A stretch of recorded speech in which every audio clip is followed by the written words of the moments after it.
ঈদে সিনেমা দেখতে প্রেক্ষাগৃহে দর্শনার্থীদের ভিড়।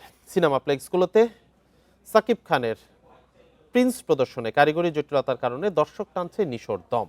এছাড়া আলাদাভাবে নজর কেড়েছে বনলতা এক্সপ্রেস। নির্মাতারা বলছেন, বিনোদনের নতুন মাত্রা যোগ করতে এবারও ব্যতিক্রমী গল্পের উপস্থাপন থাকছে সিনেমাগুলোতে। সারা দেশের প্রেক্ষাগৃহগুলোতে চলছে সিনেমা প্রেমীদের উন্মাদনা। এবারের ঈদে প্রেক্ষাগৃহে লড়াইয়ে নামছে 5টি সিনেমা।